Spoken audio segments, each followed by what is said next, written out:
ராஜராஜ சோழன் குறித்து விசிக தலைவர் திருமாவளவன் வந்து விமர்சனம் பண்ணியிருக்கிறாரு.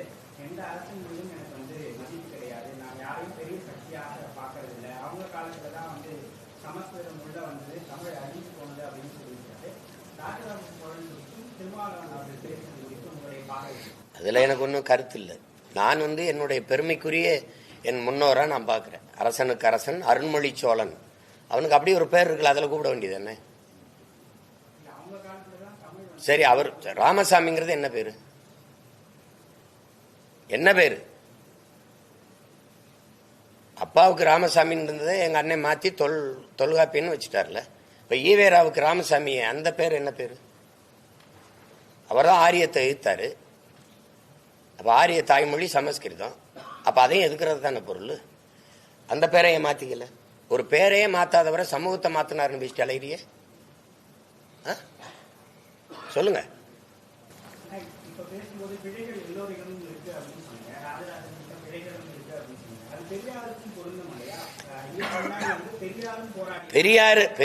பெரியாரும் போராடினாருங்கிறத நாங்க எதிர்க்கல, ஏற்கிறோம்ட்டோம்.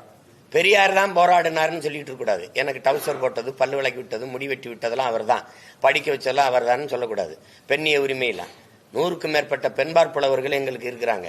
பன்னி கொய்யத்தியாரெல்லாம் ஒரு கொய்யவ பெண்ணே பாடியிருக்கா, இந்த குறவர் பெண்ணே பாடியிருக்கா. எங்க அவைக்கு யாரு நீங்க தமிழ் படிப்பிச்சீல? அவைய பெரியார் பார்வையில யாரு? அழுக்கு முட்டைங்கிறாரு. மாசக்கணக்கா குளிக்காம இருந்தவர் அறிவு முதாட்டி அவைய அழுக்கு முட்டைன்னா எப்படி? என் பாட்ட ராஜராஜன் தமிழை சனியை ஒளின்னு சொல்லிட்டு போயிருக்கானா? அப்படி எது இருக்கா? அப்படி எது இருக்கா? சரி, கன்னடர் ஐயா ஈவேரா வந்து கன்னடர். கர்நாடகால போய் இந்த மொழியில என்ன இருக்கு? இது சனிய ஒளி என்று உயிரோடு இருந்திருக்க முடியுமா? சொல்லுங்க தம்பி. உலகத்தின் தொன்மையான மொழி எது தம்பி?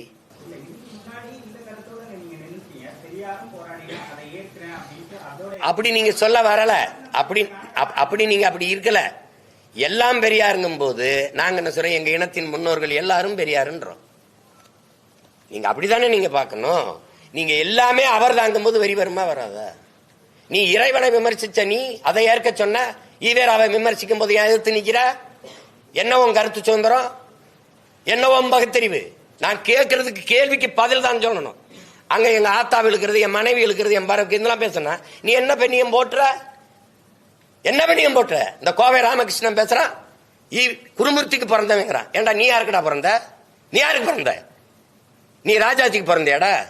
அவனதானடா ராஜாஜி தானடா உங்க ஈவேரா கடைசி வரைக்கும் காலனிக்கு குடிச்சிட்டு இருந்தாரு.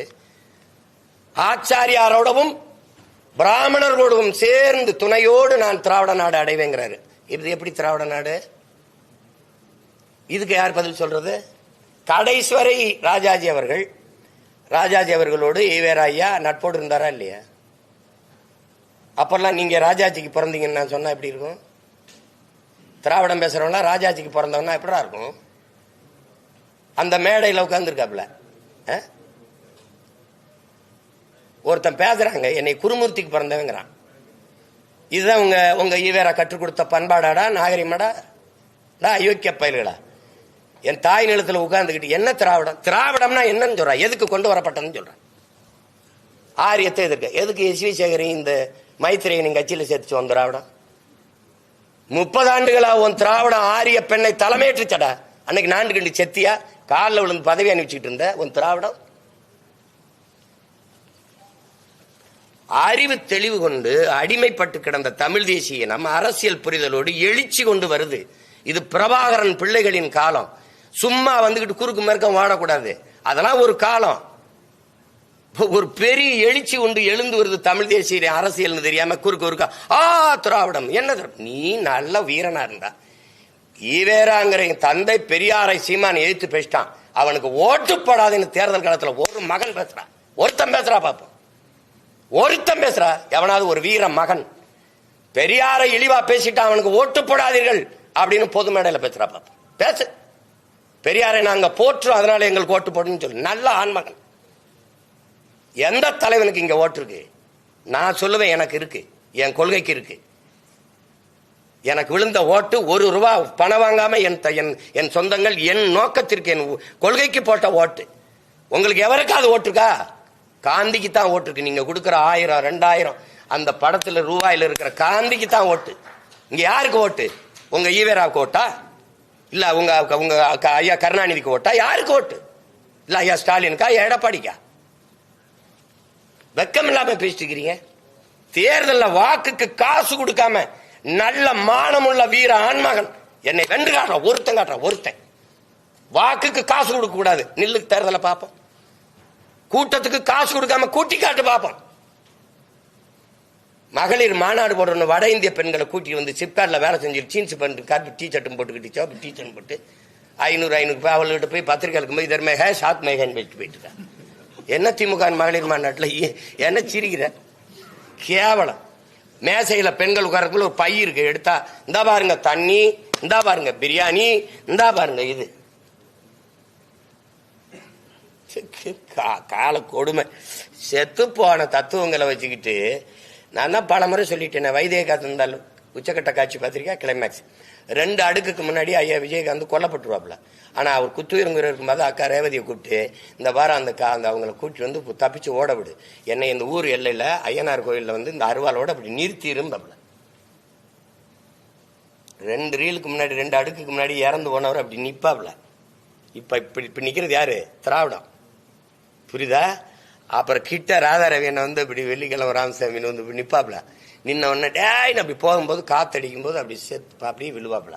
அவர் நின்ன உடனே பாய்ந்துகிட்டு இருப்பான். இப்படி நீங்க எல்லாம் பாய்ந்துகிட்டு இருக்கிறீங்க இந்த அருவான்னு. அது செத்து ரொம்ப நாளாச்சு. இப்ப கால் ஒரு நாள் விழும்பாரு, சத்துன்னு விழும். ஆட அப்படிம்பா நீ. அந்த நிலைமை இப்ப வரப்போகுது.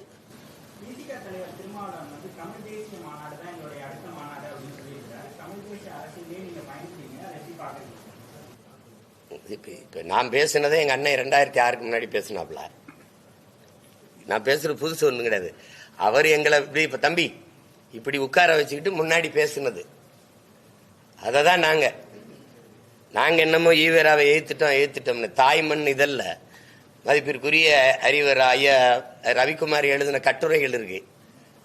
மனச்சான்றுக்கு எதிராக இல்லைன்னா அந்த கட்டுரைகளை அப்படியே தாய்மண்ணில் வந்த கட்டுரைகளை வெளியிட சொல்லுங்க. முதல்ல எங்க அண்ணங்களை வெளியிட சொல்லுங்க. அதுல இருக்கிறதை விட நான் அதிகமா ஈவேராவை பேசிட்டேன்னா நான் இனிமே பேசுறதை நிறுத்திக்கிறேன். இல்ல பேரறிஞர் அண்ணா அவர்களும் பெருந்தகை ஐயா கருணாநிதி அவர்களும் ஈவேராவை எதிர்த்து பேசுனதை விட நீங்க பேசுறீங்க சீமான்னு சொல்லுங்க, நான் பேசுறதை விட்டுறேன். என்னது தமிழ் தேசியம் பேசட்டும். எங்க அண்ணன் தமிழ் தேசியம் என்னன்னு எங்களுக்கு கற்பிச்சு கொடுக்கட்டும், நாங்க தெரிஞ்சுக்கிறோம். அவர் கற்பிச்சதான் நாங்க எடுத்துட்டு போறோம். ஒருவேளை இதுல என்ன அவர் சொல்ற தமிழ் தேசியம் அது நல்லா இருந்ததுன்னா எடுத்துக்கிறோம், அவ்வளவுதானே.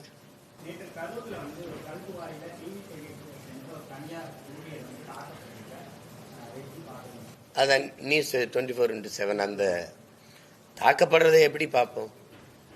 அந்த அளவுக்கு நீங்க ஒரு என்ன சொல்றது கருத்து சுதந்திரம் ஜனநாயகத்தை வச்சிருக்காங்க. இவங்க ஒரு செய்தி சேகரிக்க போற ஊடகவியலாளரையே வந்து தாக்குறது இங்கே இப்ப தொடர்ச்சியா நடக்குது. இது ஒன்றும் இல்லை, அது பெரும் கண்டனத்துக்குரியது.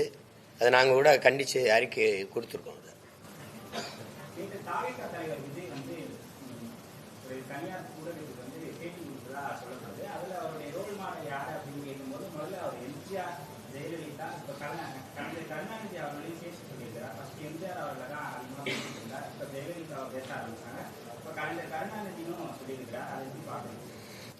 அது தம்பியோட தனிப்பட்ட விருப்பம். கொள்கை தலைவர்கள் 5 பேர் பின்னாடி வச்சிருக்காரு. அப்ப அவங்க யாரும் இல்ல.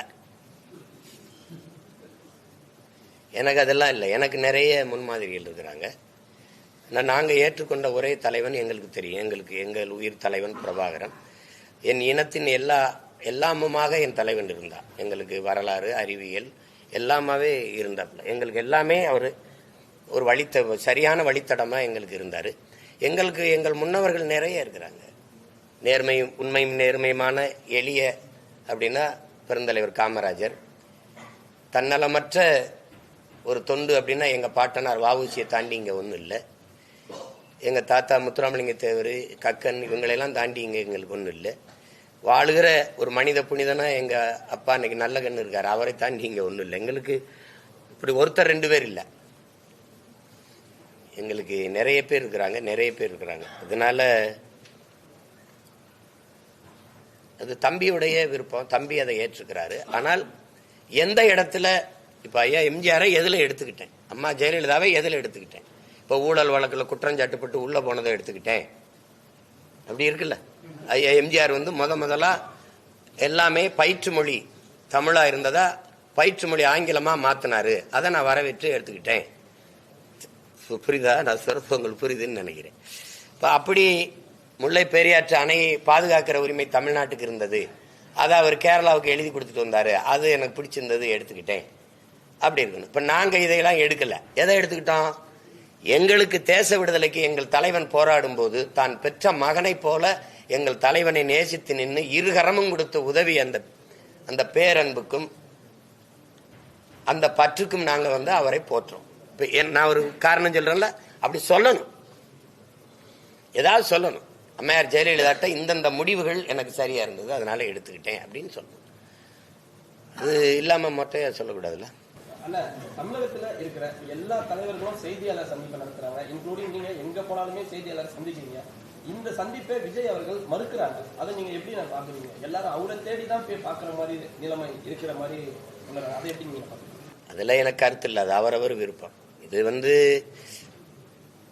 உங்ககிட்ட என்ன கேட்கிறேன்னா, நீங்க எல்லா நேரமும் நீங்க கேட்கும் போதெல்லாம் நாங்க வந்து சந்திச்சு நான் சொல்றேன், நீங்க உங்களுக்கு புரியுதுன்னு நினைக்கிறேன். எல்லா நேரமும் நீங்க விண்ணூர்தி நிலை ஏறும்போது ஒரு தடவை எடுக்கிறீங்க, அப்புறம் இறங்கும்போது எடுக்கிறீங்க, அப்புறம் அங்க கூட்டம் நடக்கும்போது எடுக்கிறீங்க, நான் சந்திக்கிறேன். ஆனா என்னை பத்தி நீங்க பேசுறது இல்லை. எதையுமே என் தம்பி உங்களை சந்திச்சு பேச மாட்டாப்ல, உங்களை சந்திக்க மாட்டாங்களா, நீங்க அவரை பத்தியே பேசிட்டு இருப்பீங்க. இது ஒரு கொடுமை தானே. நீங்க செய்யறது மட்டும் பெரிய அறமா சார்ந்த செய்யலாம். இன்னைக்கு ஒரு நேரம் உட்கார வச்சு என்ன கேள்வி கேட்டுருக்கிறீங்க. அன்னைக்கு வந்து மொழி போர் இருக்கு, நான் வணக்கம் செலுத்த போறேன்னு, அதை விட உங்களுக்கு வேற ஏதோ முக்கியம், என் தம்பி உதயநிதி பிறந்த நாளை கொண்டாடுறாங்கன்னு எல்லாரும் அங்கே போயிட்டீங்க. அப்ப நான் கூட நினைச்சேன் இனிமே இவங்களை சந்திக்கவே கூடாதுடான்ட்டு. சரி இந்த வருங்க ரசிக்காங்க, அவன் தம்பியை வந்து நின்று சரி போ சந்திப்போம் அப்படின்னு அந்த கோபம் அப்படியே குறைஞ்சிருது. அது என்ன பண்ணுது? இது ஒளி வாங்கி தான், இது துப்பாக்கி இல்லை. இதுக்கு பயந்துகிட்டு சந்திக்காம இருக்க வேண்டிய தேவையில்லை. இப்போ பொலிட்டிக்கல் ட்ரெண்ட் வந்து தேர்தல் அரசியல், கொள்கை அரசியல், அந்த மாதிரி ரெண்டா பிரிச்சிருக்காங்க. அதை எப்படி பாக்குறீங்க? தேர்தல் அரசியல், கொள்கை அரசியல் அப்படி இல்லை. அப்படி எங்க கொள்கை அரசியல் எங்க யார்கிட்ட இருக்கு? தேர்தல் அரசியல் கட்சி அரசியல், மக்கள் அரசியல். இப்ப கட்சி அரசியல்னா ஒரு கட்சி ஆட்சிக்கு வர்றது, ஒரு 5 வருஷத்துக்கு ஒரு தடவை தேர்தல் வருது, 5 ஆண்டுக்கு ஒரு முறை. தேர்தலில் வென்று வந்த பிறகு தேர்தலை பற்றி கவலைப்படக்கூடாது, மக்களை பற்றி தான் கவலைப்படணும். ஆனால் இது வந்த பிறகு கட்சி தேர்தலையே கவலைப்படும். கட்சிக்கு நிதி புரட்டும், மாவட்ட செயலாளர் அமைச்சர்களை வச்சு பார்ட்டி ஃபண்டு கட்சி நிதினு ஒன்று வாங்குது பத்தியெல்லாம் உங்களுக்கு புரியும் நினைக்கிறேன். இந்த பார்ட்டி ஃபண்டு வசூலிக்கிறது கட்சி அரசியல். அப்புறம் தேர்தலை குறி வச்சா அடுத்த தேர்தல் என்ன பண்ணலாம்? மகளிருக்கு 1000 கொடுத்தா மகளிர் வாக்க வாங்கிடலாம். கல்லூரிக்கு போற பெண்கள் வாக்க வாங்கினோம்னா அதுக்கு புதுமை பெண் ஒரு 1000, இளைஞர்கள் வாக்கு. அப்ப கல்லூரிக்கு போற பெண்கள் அது. இப்போ இது வந்து தேர்தல் அரசியல்.